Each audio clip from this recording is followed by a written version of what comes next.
All right, welcome everyone to our very first live art stream and art team AMA. It is 7 a.m. Pacific on March 15th. We are going to do a second one actually later in the day at 5 p.m. Pacific, and Gears will be joining us as well. So, a different experience for a different audience, perhaps. Of course, you're welcome to attend both. We're recording this for YouTube as well as the time lapse of the live draw that'll be taking place. So, yeah, just welcome everyone. My name is Joshi. I'm former Woohoo! community lead, now marketing manager. We've got Gribble Wiggle Wiggle, actually, is Nina. Nina, good Yeah, morning. wiggle, wiggle, wiggle. Uh, Hello, guys. Go ahead and introduce yourself, what you do here at DuskBreakers, and a little about yourself.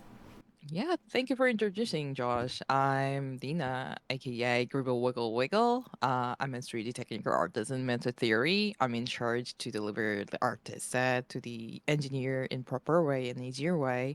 And yeah, I mean, so excited to invite at this live stream. And yeah, let's stream now. Thank you. And next up, we'll introduce Jonas. Jonas, please let us know more about your role here and yourself. Hi, yeah, Jonas. I'm from Sweden, Stockholm, Sweden. I worked in the industry for 22 years now, games all through. I've been an art director for the last few years, and that is what I'm doing here. I'm trying to art direct, create an art direction that will work for, not just one project, but multiple projects. And multiple devices, mobile phones, PC, console, whatever. So yeah, super exciting. Almost a year now with Meta Theory. Excellent. And Mr. Pidge, aka Davide, go ahead and introduce yourself. Hi everyone, I'm Davide, the webcomic artist, and I started here in Metafury in November, right? And today I will be drawing one panel from the next chapter for the webcomic. So, like, I can start the stream. Yep. Just to okay. Yep. So Davide is Italian speaking primarily. Yeah. And so just for ease of conversation, we're going to have him be drawing primarily. So Jonas and Nina will be answering most of the questions here. But if you do have a question directly for him, please do let us know. And of course, you can give him compliments about the drawing that's going on. So would you actually, Jonas or Nina, perhaps set up what Davide is working on here? Sure. Yours, can you introduce him? Like, because you're the director and the manager. What are we looking at here, Jonas? What's he going to be working on? Oh, I don't know if we were gonna say that. One of these characters is at least a character that's been featured quite a lot in the last few episodes. So yeah, is it? There's no secret. One character is recognizable for sure. Right.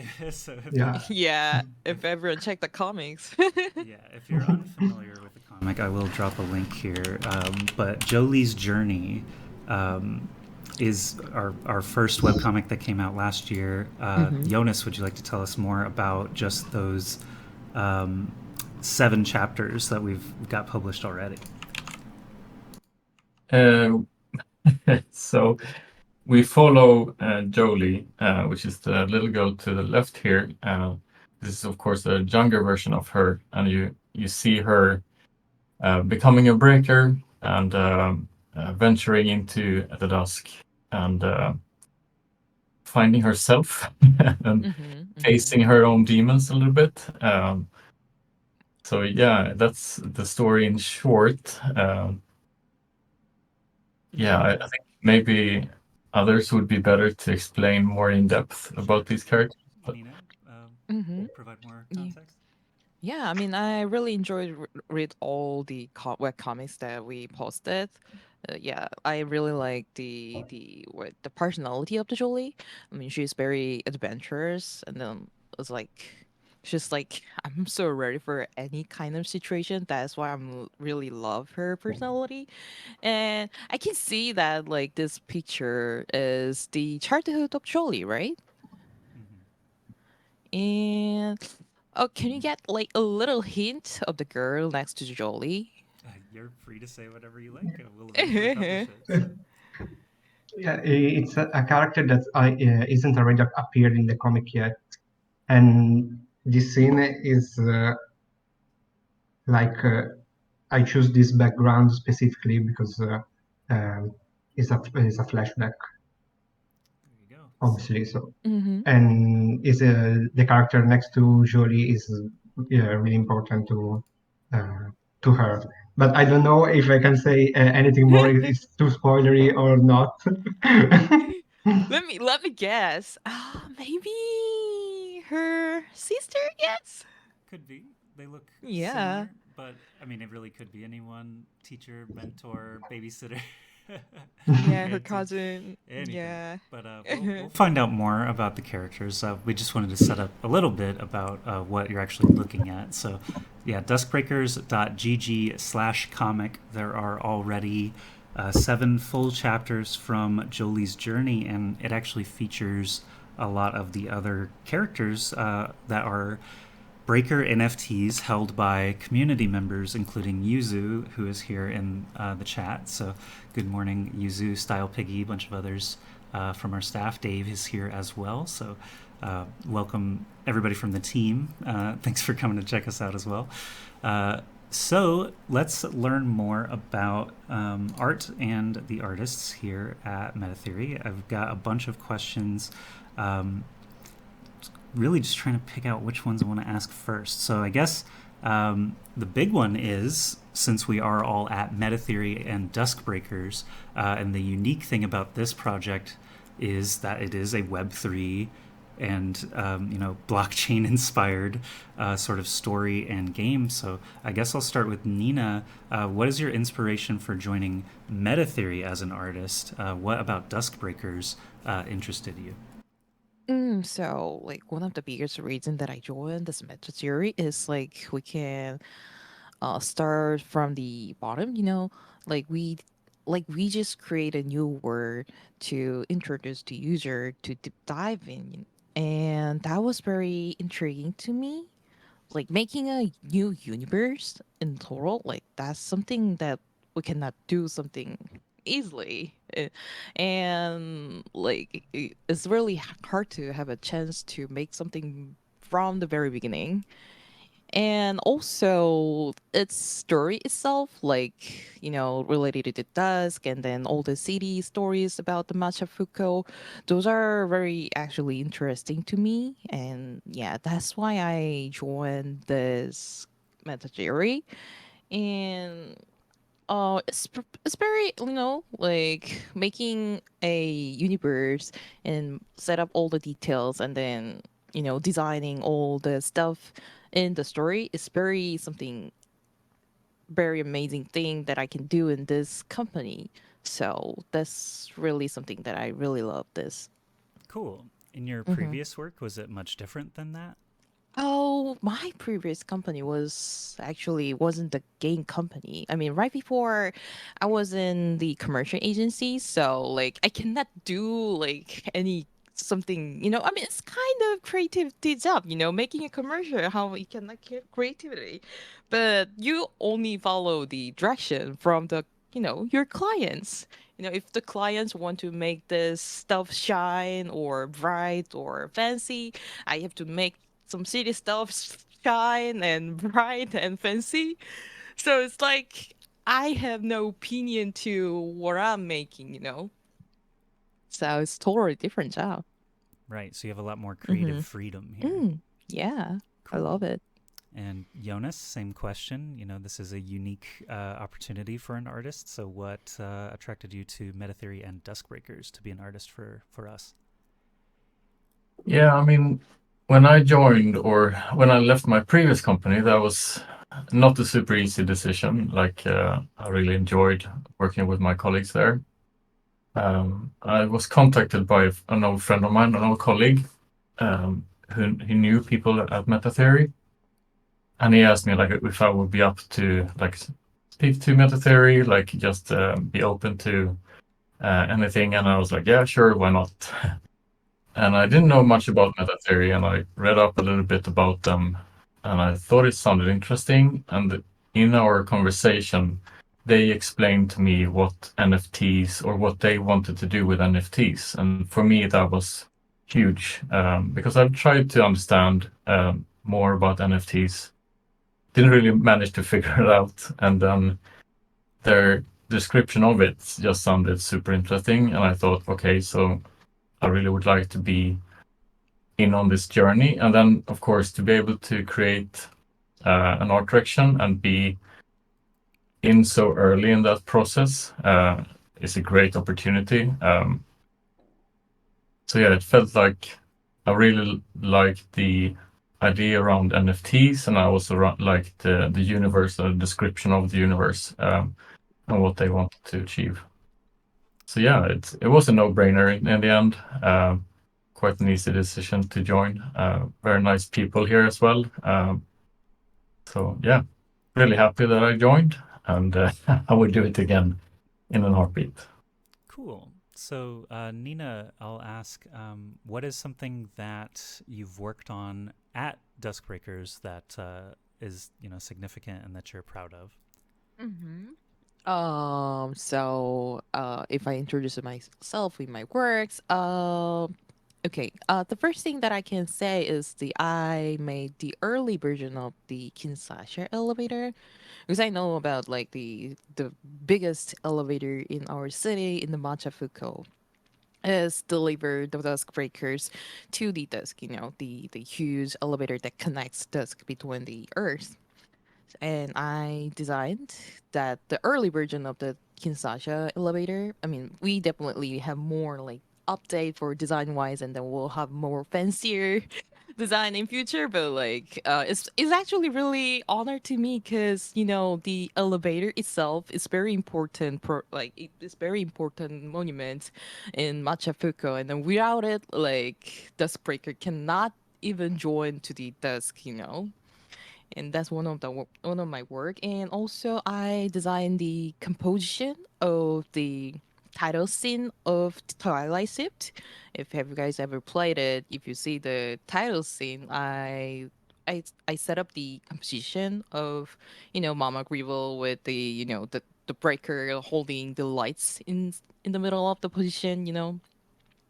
And we have a bunch of different projects internally, and I cannot reveal that. Right. But I'm working on like to make something very interesting project prototype right now and deliver the artist set to that project. Excellent. Yeah, the Kinshasa lift is very, very important, especially in our I world. really can't explain it, but it's so interesting and I really love it. Yeah, it's unique, and there are other examples in like anime and sci-fi of these kind of space elevators, like, but I imagine it's difficult to concept that something that doesn't actually exist. So that's cool. Jonas, same question. What is something significant that you've contributed on here at DuskBreakers or that you're proud of? Yeah, first off, I'm really spellbound by watching Davide paint. Yeah. I haven't done that before, so I think he's sped up quite a bit. I don't know if this is his normal speed. No, that's he's live. Yeah. Yeah. What do you mean by speed up? Like the pressure is on, everyone is watching. It's I think Yeah. going Yeah, pretty I'm fast. nervous, but I'm doing okay. It's okay, you're doing great. Yeah, looks, I really like it. Cool. So the first things that I did when I joined was to look at the Gribble for the NFT. So I came in really early when that was just beginning. Like there was a discussion on how to create them. So I wanted to have them look like somewhere in between 3D and 2D, the NFT. And so we needed to kind of figure out how to produce the gribbles themselves, and then also how to produce the backgrounds for them. So that was, I felt like in my first, like last year, that was probably my biggest contribution to help out figuring that out. And that's a big one. Yeah. Yeah, that's a really huge one. Like I'm as a team member working in as with the Jonas, like all the art direction from him, like it's very, you know, it's like very precise, and then it's very, Thorough. like easy to see what he wants, and then what's how like he really guides well to the artist like for his vision, and then yeah, he's really great art director. So we know, Thanks. yeah, that's great kudos. Yeah. Mm-hmm. So we know that obviously the three of you are on the art team. Most of the people involved in the project know about Gears and his work in the first collection and previous career, at Twitch. But how big is our art team? Like, how Jonas? Can you describe like the size of our team and how many people actually have some influence on our art here?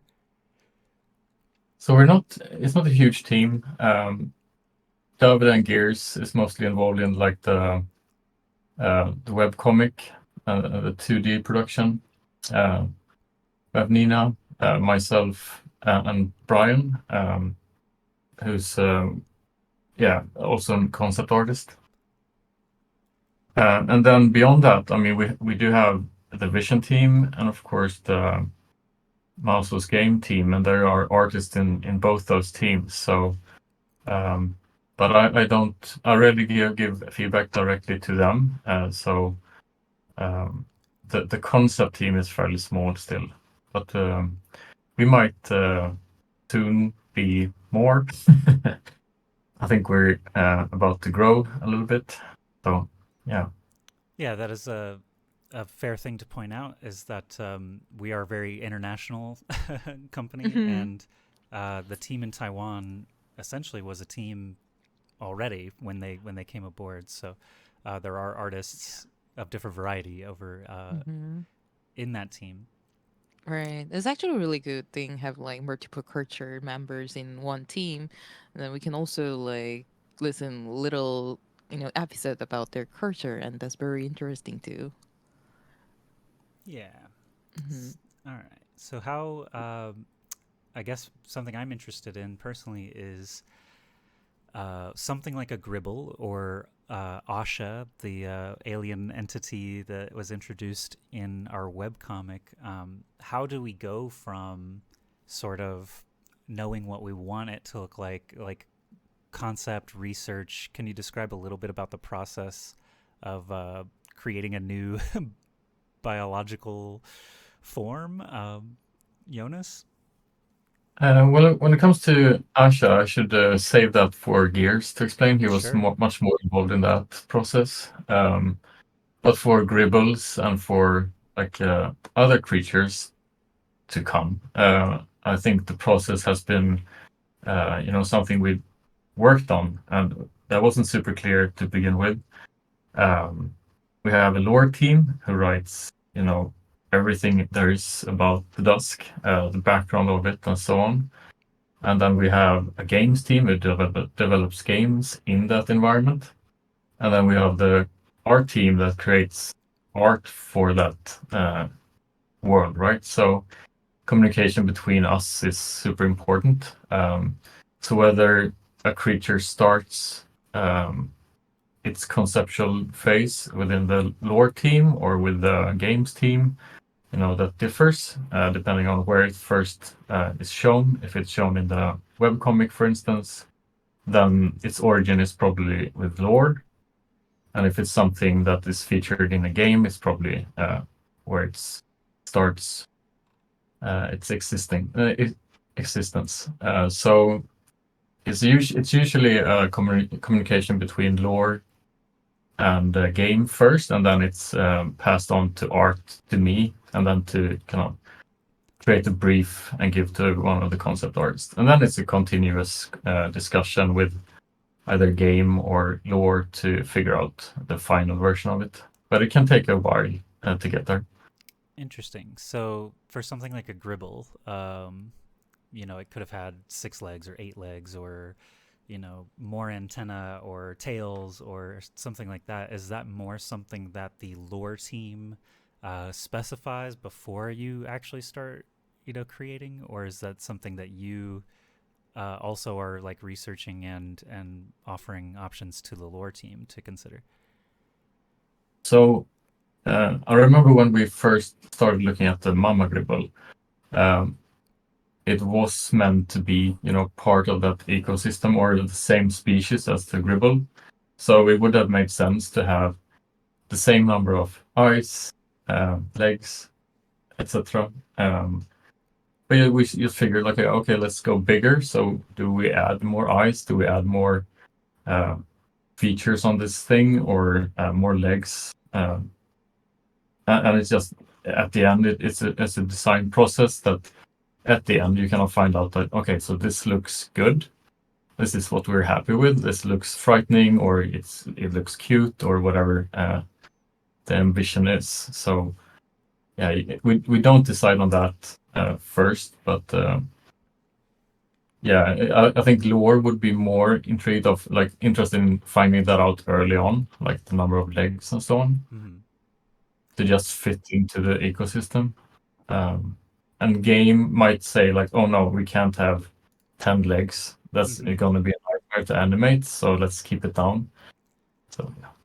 So since we're on the topic, you did provide me this concept mama process graphic here that I am going to go ahead and drop in our chat, because I think it's fine.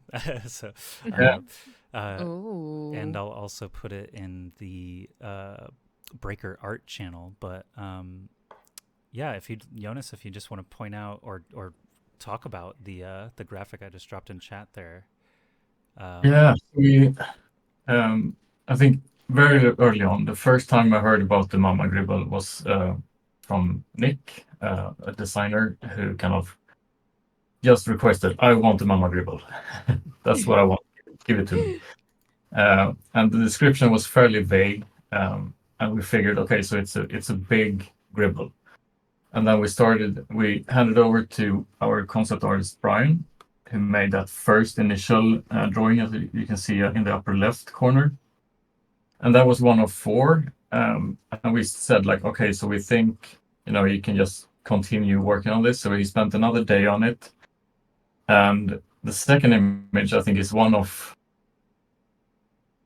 like 16 or something like that. He made a lot of them. So this one has like eyes on the front claws, and it has eyes on its head, and it's just covered in legs and spikes and stuff.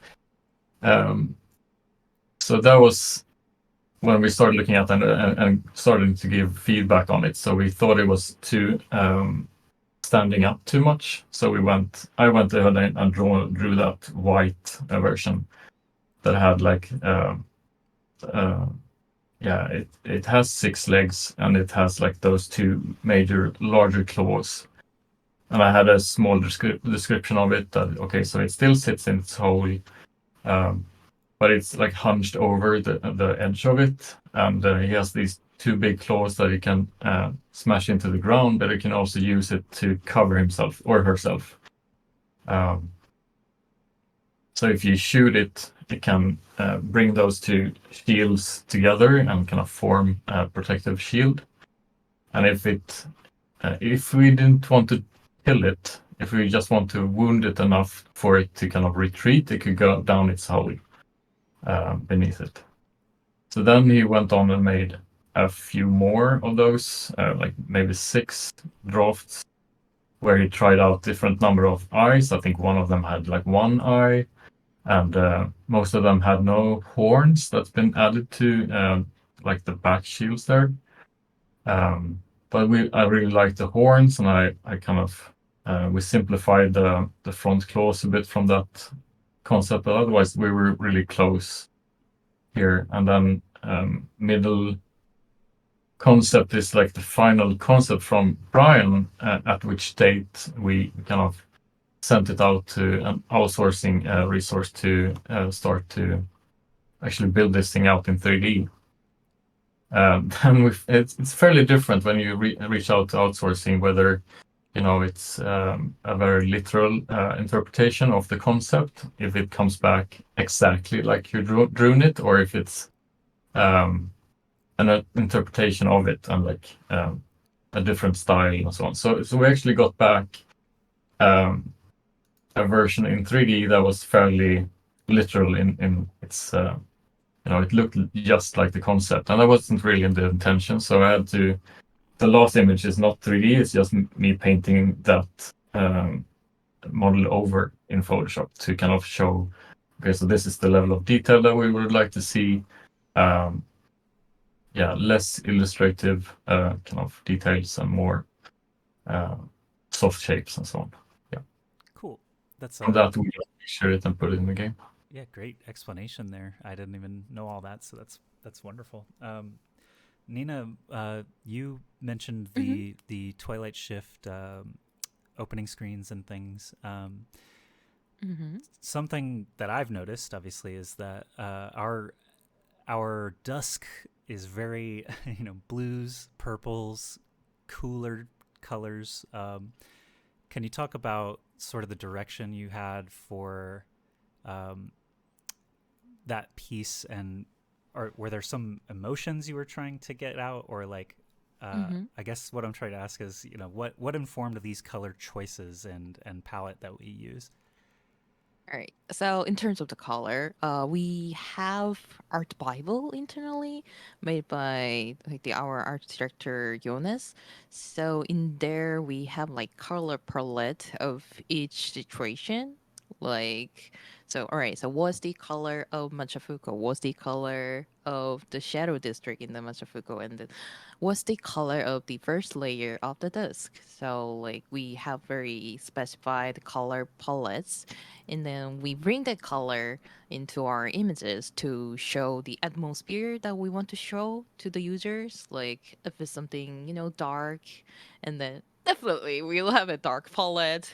If you have if you see, or if you know the story about the shadow district, everything is dark, and then it's very downside. So you're using the very darker colors on our shadow district palette, and for the dusk, as you see, is very you're using very cool color, and then those color is selected by Jonas, and then it's the palette that considering the light situation in dusk itself, and also is considering about the vibe in the dusk.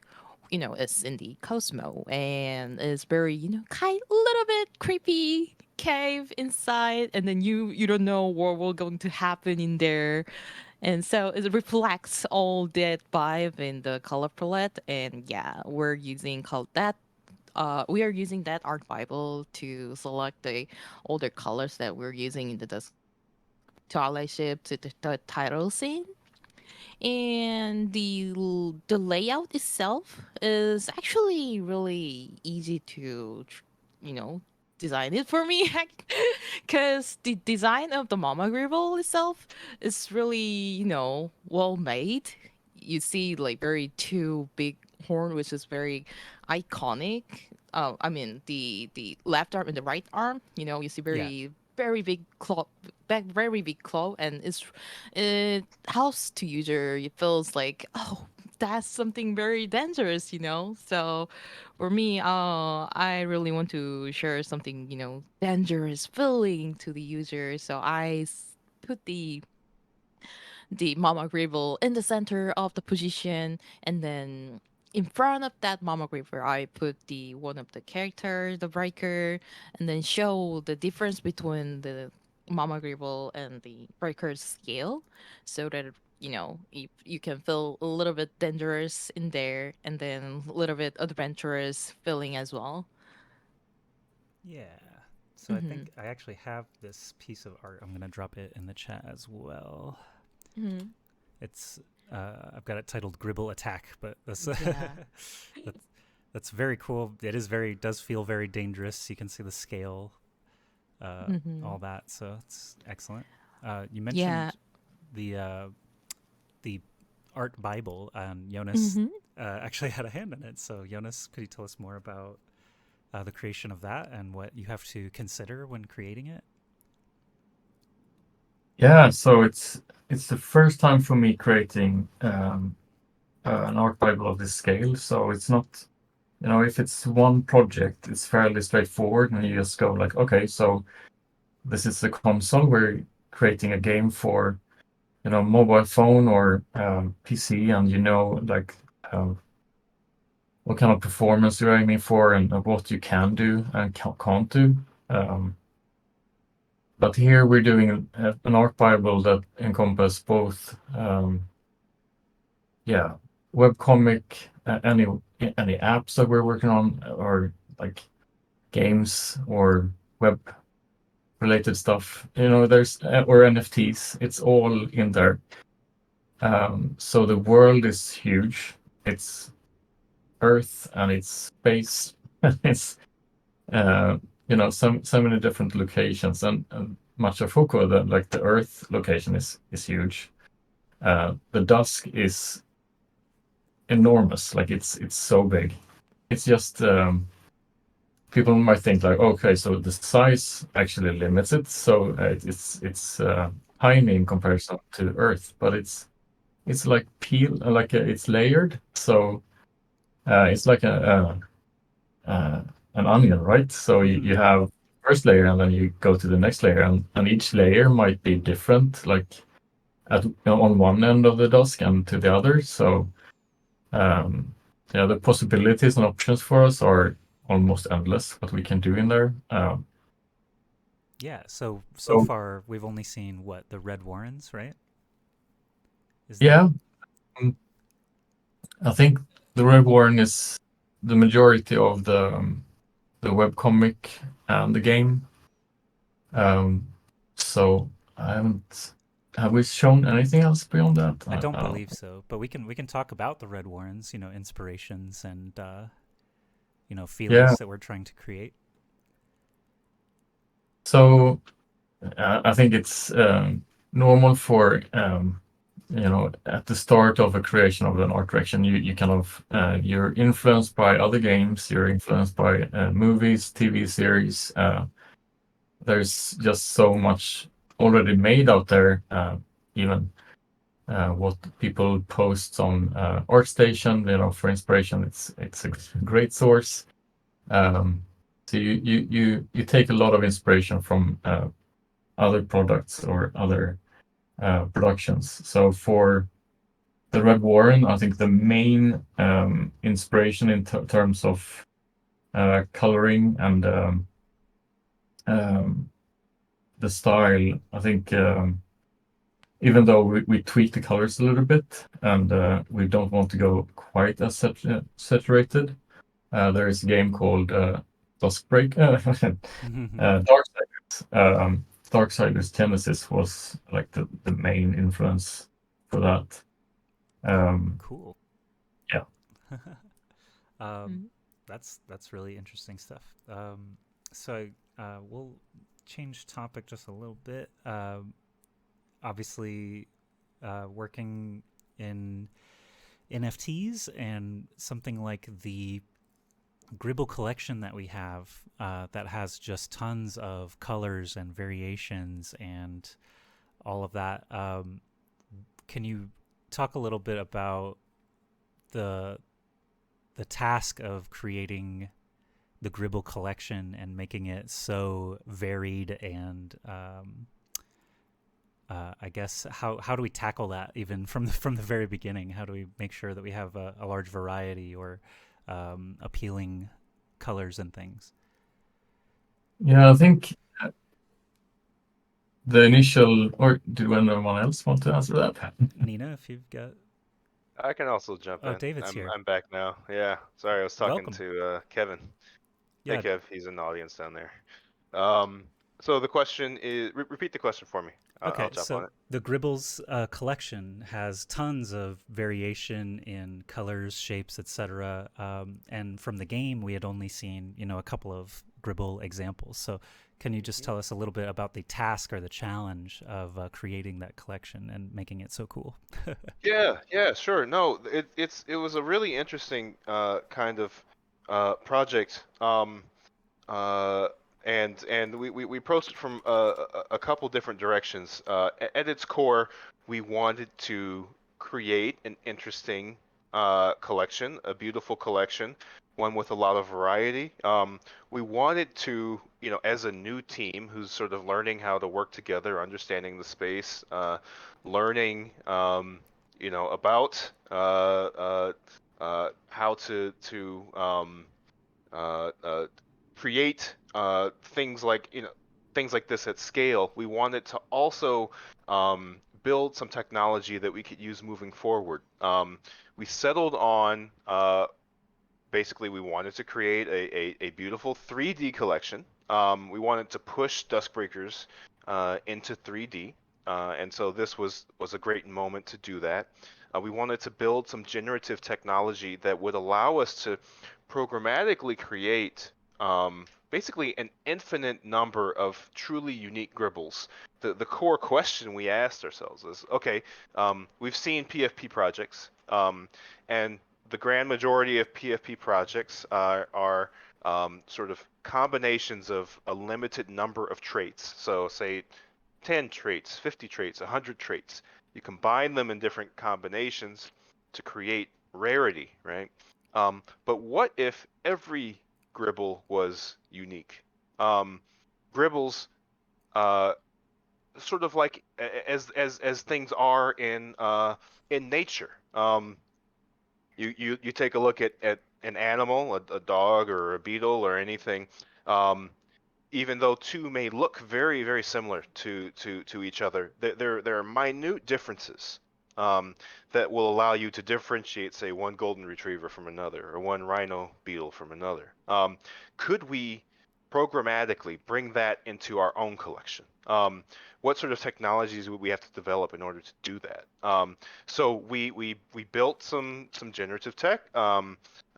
Largely powered by Substance, which is a piece of Adobe software that allows you to basically node-based technology to create and modify textures and models, 3D models, and with minute variations among a limited number of traits. So you may notice that there are 50 body types of Gribbles, but the tool would allow us to ultimately create, basically an infinite number of bodies. So that introduces small variations, differences in height, differences in, say, placement of scratches, differences in pattern. That would allow us to take two Gribbles that look very similar and that may actually share the exact same trait set, but they are unique and different from one another if you look very closely. So that was the conceptual approach. And then actually implementing that was a sort of grand collaboration between Jonas, acting as art director and ensuring a high bar of quality for all of the Gribbles that came out the other end of the tool. A contractor that we work with who was able to teach us up and offer us guidance on how best to wrangle Substance and as sort of the core of the technology, but also working alongside Vision, our team in Taipei, who develops and our 3D animation capabilities, working with them to create a pipeline that would allow us to render the Gribbles at scale, and then also with our tech team. Working on the back end to manage the blockchain and that side of the project implementation. So it was quite a complex project overall. Many moving pieces, lots of people involved. But yes, the end result are some really cool, colorful Gribbles.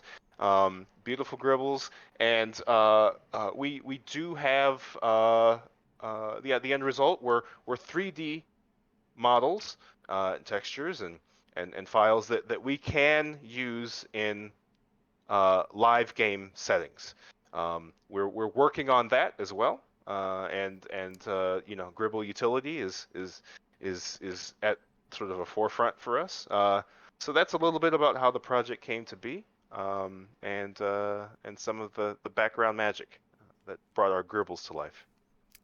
Awesome. So that's new technology is something that our industry, Web3, is embracing, and obviously, anytime some new tech comes out, we're into it. We're checking it out immediately. I know recently there's been a lot of like stable diffusion with animation and AI, of course. I think I'll ask each of you one at a time here what technologies you're excited by and might or have adopted recently to help you create. Nina, what sort of technological things like new programs or does AI or Chat GPT interest you? Stable diffusion. What's your take on I don't know. Is it okay to reveal it? But we're it? like one of the team. We're very interested into using AI to create animation. And yeah, so we're like in traditional 3D animation, we put keyframe for every wrist, every bones, every joints, which is take it's a time consuming, and like it doesn't have like flexibility between the animation to animation. So let's say if we connect to idle animation to the working animation, you see a little jaggy animation between the animations because it's blended automatically, and it's not like natural movement for the human or even the grables. But with this AI created animation, you can have very natural movement, and you don't even need to put all the keyframes all for all the joints. And this is the one of the technology we're digging right now. And yeah, I mean, we're so excited to show this kind of technology result in future. Awesome. Jonas, same question. Any new emerging technologies that you've used or are very interested by? I think just like a lot of game studios are looking at like these facial animations where you just use your iPhone to kind of record your face movements, and it just transfers them to like a 3D model. I think that is super interesting how easy that is now to do facial animation. But otherwise, I mean, I'm fairly stuck with old school stuff. So I still use Maya, I still use Photoshop. Even if we venture into create stuff with AI, I think we still would, in the end, kind of treat that and just use it as a tool rather than like the final artist. Yeah, I'm not super excited by AI just yet, but yeah, you can. I think at this point you can either embrace it or, you know, fall victim to it. I think you need to embrace it. I think it's yeah, it needs to be a tool that we figure out how to use. So for better or worse, it's here.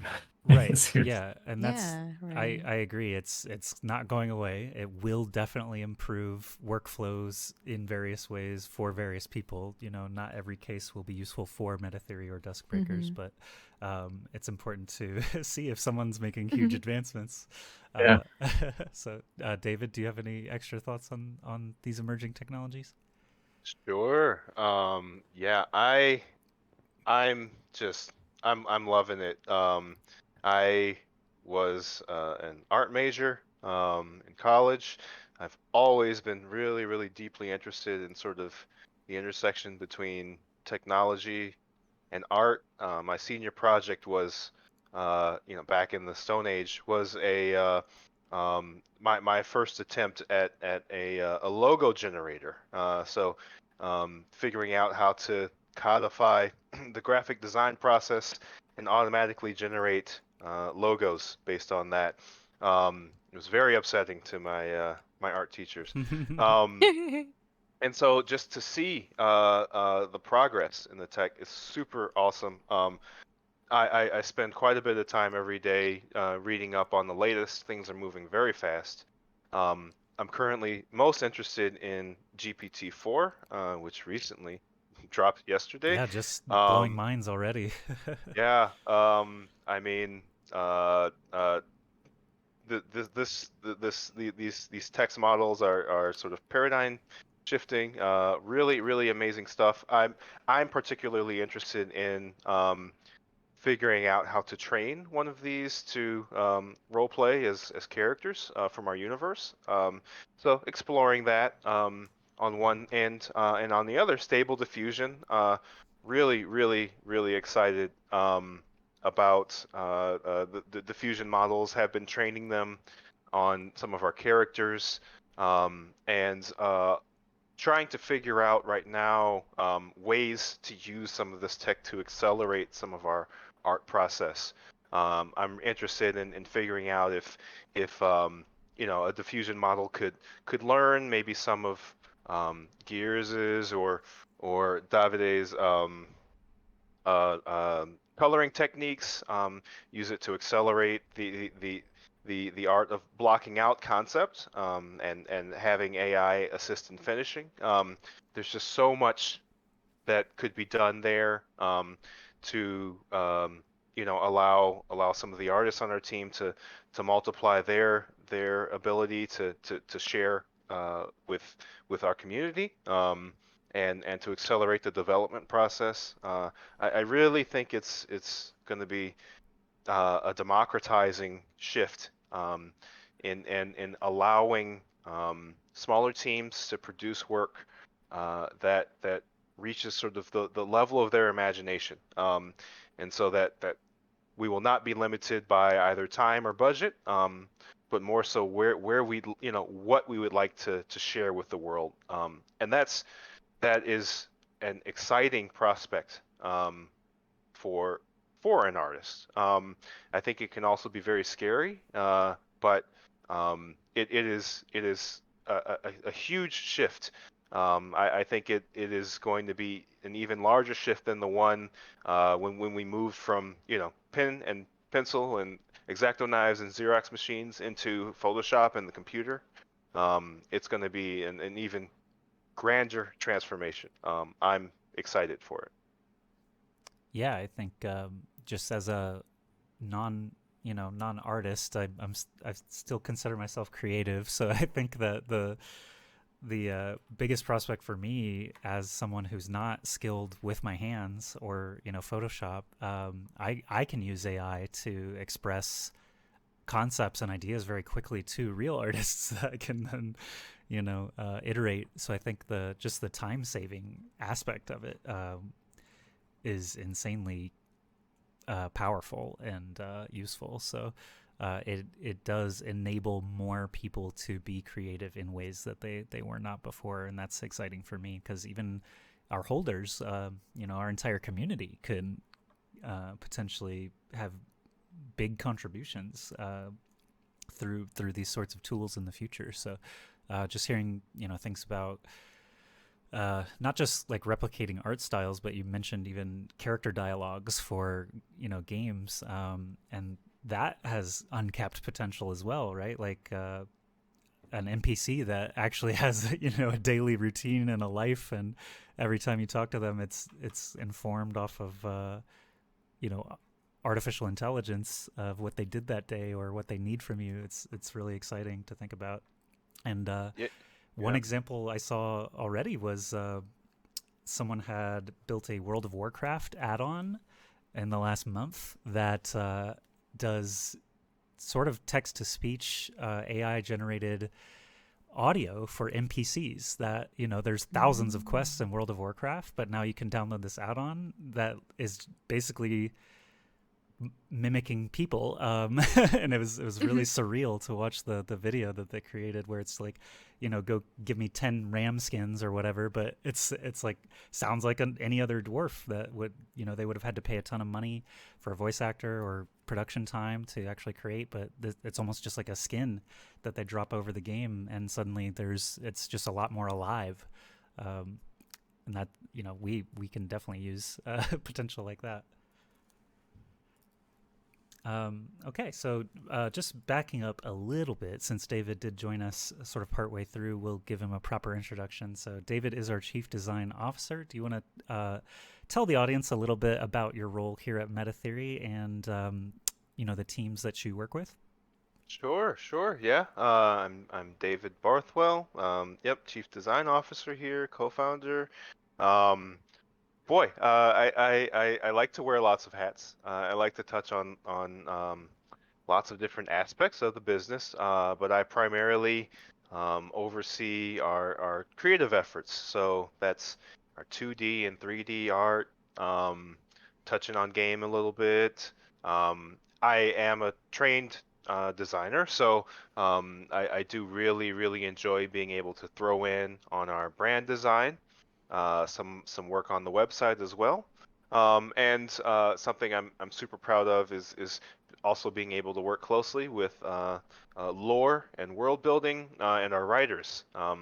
That's been really fun for me. So I get to wear lots of hats.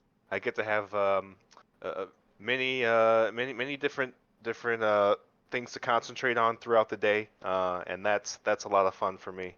And I get to work very closely with everyone you see up here on stage and some of the fine folks in the audience too. Awesome. So we did discuss quite a lot, and I see, there are just a couple of community questions. Boss Bierny has been one of our more active community members throughout the year. Welcome. And he asked earlier, since David is here, I'll ask him, can you talk a little bit more about the new... He wants to know about net new things. Is there any new art or character or something that you can tease? We're seeing, actually, Davide is drawing something from the webcomic, a character we've never seen before, but we didn't really shed any light other than it's a Jolie flashback. But David, anything that you would love to share? I think obviously our community is always eager for new stuff. Yeah. I mean, I can say that we are continuing to develop a true cast of characters that we we'd love you all to be able to interact with, connect with emotionally.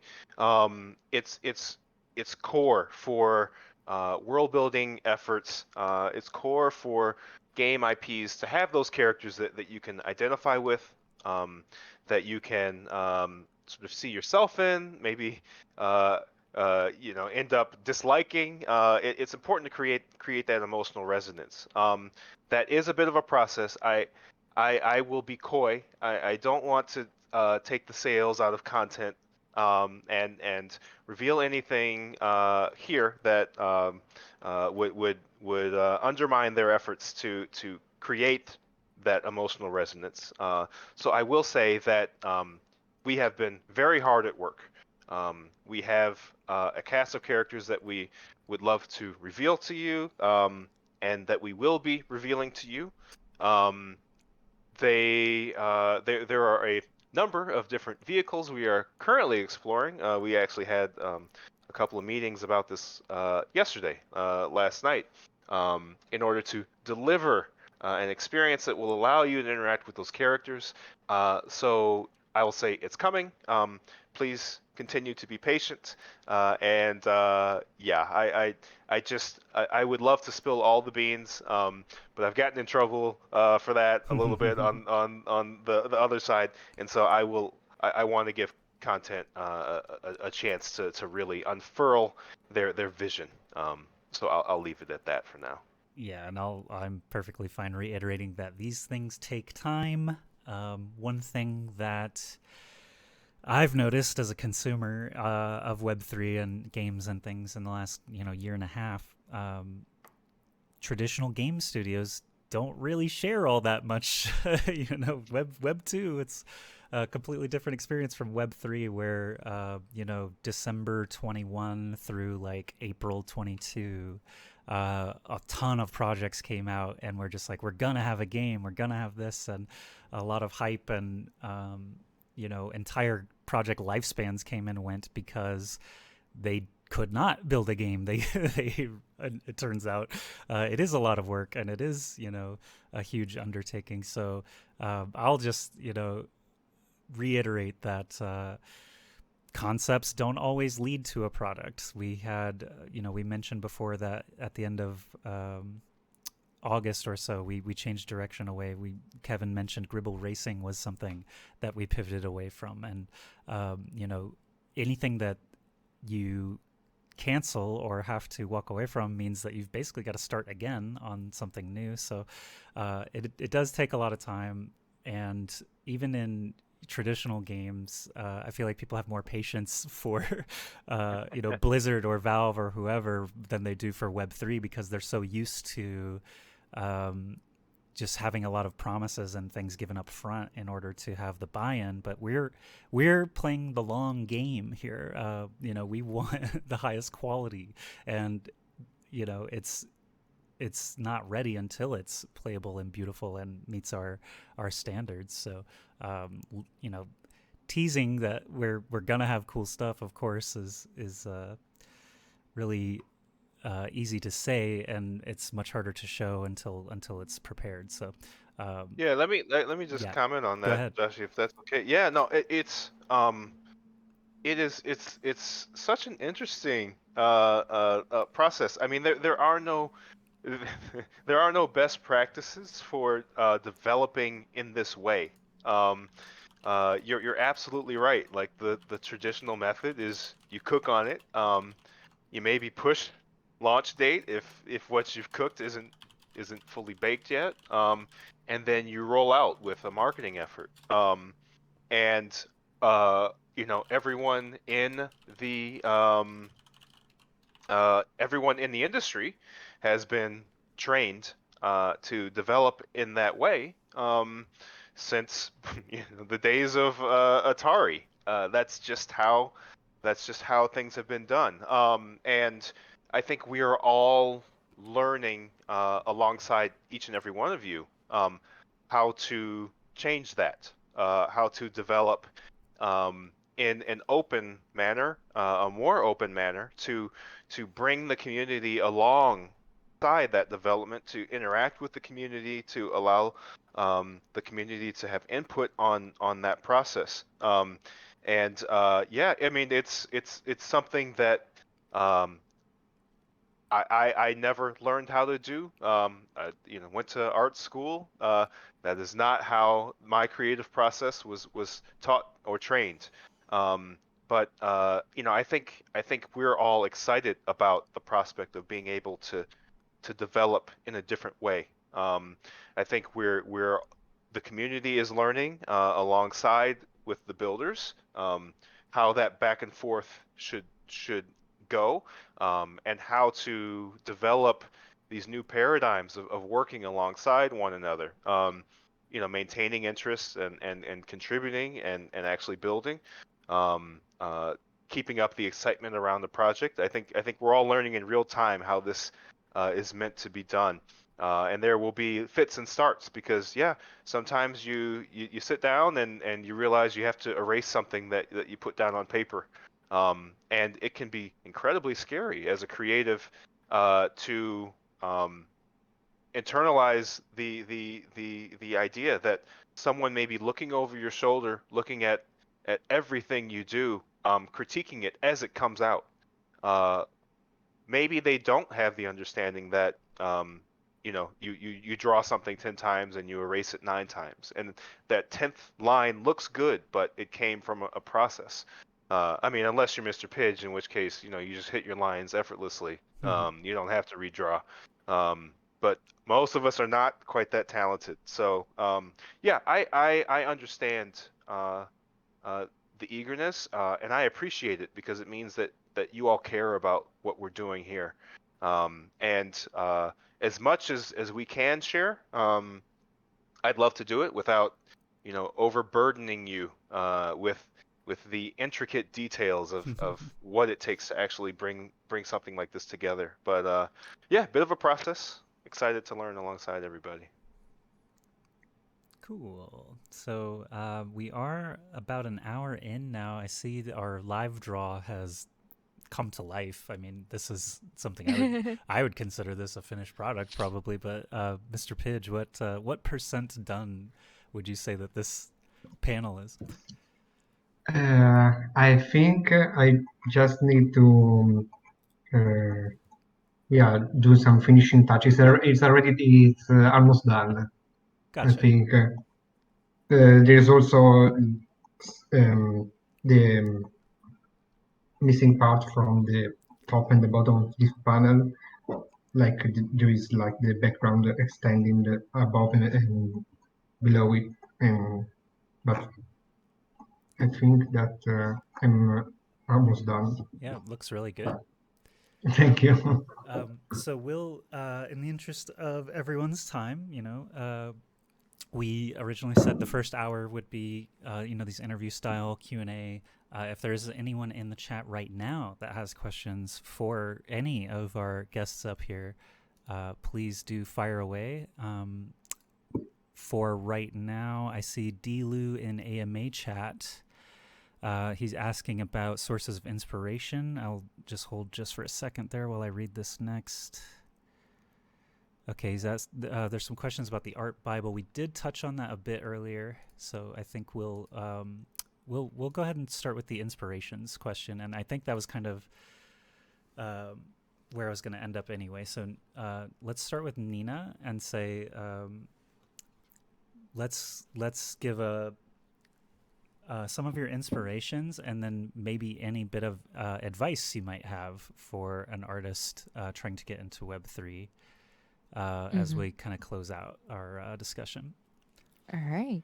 So for me, my inspiration. So, I'm really heavy gamer. Like I play game every day actually, and I played a bunch of different style of game. And like if I introduce me as a little bit, I have like more than 100 games in my Steam library that I've been playing. Cool. So, yeah, once I like get some explanation, so all right, lighting team saying we need this, and then like I go over all the explanation from the lighting team, and then maybe there is a game that has this kind of things, and then I go over all the games that I've been played, and then go all the concept arts of that games.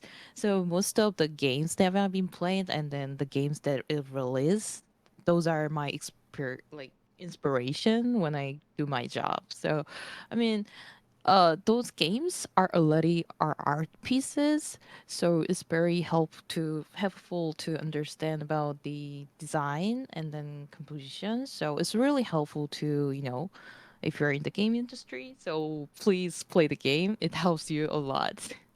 Great. Jonas, inspirations and advice from you for Web3 artists? Web3. I can speak to my inspiration as an art director. What kind of what drove me here? Like I wasn't trained as an art director. I worked as an artist and worked with art directors and just saw what I thought was good art direction and what I considered to be bad, and like I tried to give art direction that would have helped me as an artist. And if I were to tell an upcoming art director to kind of look at a specific project or a game, I would say Journey has a brilliant art direction. If they are interested in level design and how to like make the initial levels of a game, I would look at Limbo, a 2D platformer, which is great also, how they incorporate the tutorial into the gameplay, which is rare and not done as often as it should. So yeah, I think that would be my two areas of inspiration: Journey and Limbo. And I see Nelson actually just asked in chat, what games did you work on in Sweden? Nelson is particularly interested. He knows. So I used to work at DICE. So I worked on Battlefield games for about 10 years. Prior to that, I worked on Midtown Madness 3, a racing game. But yeah, Battlefield was a big part of my career. I worked as a level designer and as an environment artist for Battlefield. It was a lot of fun. And I especially remember enjoying working on Battlefield Heroes. That was one of my, the projects that meant the most to me.